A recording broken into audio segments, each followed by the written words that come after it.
হে everyone, আসসালামু আলাইকুম। Welcome back to the my channel. সবাই কেমন আছেন? তো আজকে আমি আপনাদের সাথে নতুন আরেকটি রেসিপি নিয়ে চলে এসেছি। আজকে আমি আপনাদের সাথে শেয়ার করব লেবুর পেঁয়াজু।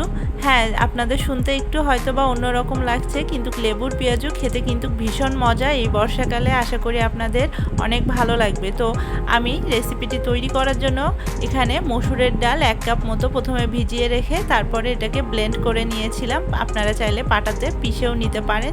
তো এখানে আমি হাফ চা চামচ করে আদা রসুন বাটা নিয়েছি, আর 5টা শুকনো মরিচকে কুচি করে নিয়েছিলাম, 1 ফালি লেবু, আর সামান্য পরিমাণে জিরা, গোটা জিরা, হলুদ, পরিমাণ মতো লবণ। আর এখানে আপনারা দেখতে পাচ্ছেন যে আমি একটা লেবুর খোসাগুলোকে সুন্দর করে কুচি করে নিয়েছিলাম। তো এখন আমি এই ডালের মিশ্রণটার মধ্যে সব মশলাগুলো এক এক করে দিয়ে দিব। আর যে 1 ফালি লেবু নিয়েছিলাম সেই লেবুর রসটাকেও চিপে এর মধ্যে দিয়ে দিব। সব মশলাগুলো একসাথে দেওয়ার পরে সুন্দর করে আপনাদেরকে মাখাতে হবে। তো এখানে আমি প্রায় 1 কাপ মতো পেঁয়াজকে কুচি করে নিয়েছিলাম। আমি এখানে ইন্ডিয়ান পেঁয়াজ ইউজ করেছি। আপনারা চাইলে দেশি পেঁয়াজটা ব্যবহার করতে পারেন। যে কোনো পেঁয়াজুতে আপনারা দেশি পেঁয়াজ অবশ্যই ব্যবহার করার চেষ্টা করবেন, তাহলে পেঁয়াজুটা খেতে আরও বেশি ক্রিস্পি ও মুচমুচে হবে। তো আমি এখানে সামান্য পরিমাণে রেড ফুড কালারও ইউজ করেছিলাম।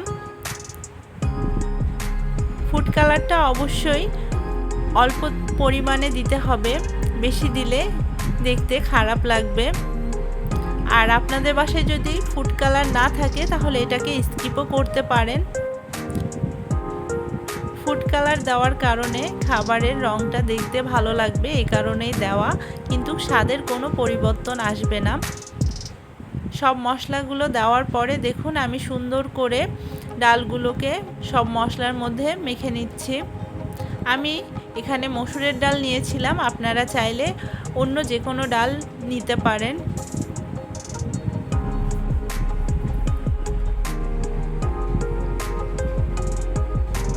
তো এখন আমি সামান্য পরিমাণে ডালের মিশ্রণ থেকে অল্প পরিমাণে ডাল নিয়ে টিকিয়ার শেপের মতো করে গোল গোল করে নিচ্ছি। আমি এখানে শুকনো মরিচ দিয়েছিলাম, আপনারা চাইলে কাঁচা মরিচও ব্যবহার করতে পারেন। আর অবশ্যই স্বাদ মতো লবণ দিতে হবে। তো আমি পেঁয়াজগুলোকে টিকিয়ার শেপ করে নিয়ে এখন ব্রেড গ্রামের মধ্যে ডুবিয়ে দিয়েছিলাম। দুপাশে সুন্দর করে ব্রেড গ্রাম লাগিয়ে নিতে হবে। আপনাদের বাসায় যদি ব্রেড গ্রাম না থাকে তাহলে এটাকে স্কিপও করতে পারেন, দিলে কিন্তু স্বাদটা অনেক বেশি বেড়ে যাবে। তো আমি এখানে 4-5টা পেঁয়াজুকে সুন্দর করে দুপাশেই ব্রেড গ্রাম লাগিয়ে নিয়েছিলাম। এখন একটি কড়াইতে আমি সয়াবিন তেল দিয়ে দিয়েছি পরিমাণ মতো। আপনারা সব সময় চেষ্টা করবেন পেঁয়াজুগুলোকে ডুবো তেলে ভাজার। আর কাঁচা অবস্থায় এই পেঁয়াজগুলো অনেকটাই নরম থাকে, তাই অবশ্যই সাবধানে নাড়াচাড়া করতে হবে। বেশি জোরে নাড়লে অবশ্যই ভেঙে যাওয়ার ভয় থাকে। আমার এই লেবুর পেঁয়াজুটা কিন্তু খেতে ভীষণ মজা হয়েছিল। আমার বাসায় তো সবাই অনেক বেশি পছন্দ করছে। আশা করি আপনারাও এই রেসিপিটা ফলো করে বাসায় তৈরি করবেন এবং ছোট বড় দেখবেন সবাই খেতে অনেক বেশি পছন্দ করবে।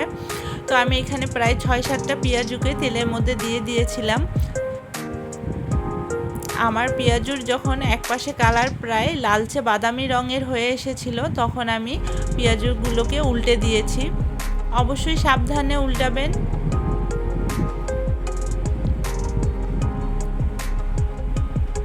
এই লেবুর পেঁয়াজুটা কিন্তু একেবারে ভিন্ন স্বাদের। আমরা সব সময় তো ডাল দিয়ে পেঁয়াজু বাসায় তৈরি করেই থাকি। রমজান মাসে অবশ্যই এই পেঁয়াজুটা আমরা বেশি খেয়ে থাকি।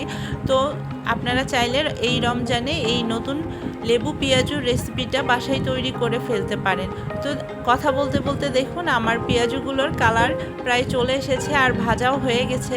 আমি এর চেয়ে বেশি ভাজবো না, বেশি ভাজলে পুড়ে যাবে, তখন খেতে তিতা লাগবে। তো তৈরি হয়ে গেল আমার মজাদার লেবুর পেঁয়াজু। আপনারা অবশ্যই এখানে লেবুর খোসাটা ব্যবহার করবেন আর লেবুর রসটাকেও দিয়ে দিবেন, না হলে কিন্তু একদম টেস্ট আসবে না। আর আপনাদেরকে আমি একটি পেঁয়াজু ভেঙে দেখিয়ে দিচ্ছি যে দেখুন কতটা পরিমাণ ক্রিস্পি হয়েছে। আর সব সময় অল্প আছে ভাজার চেষ্টা করবেন।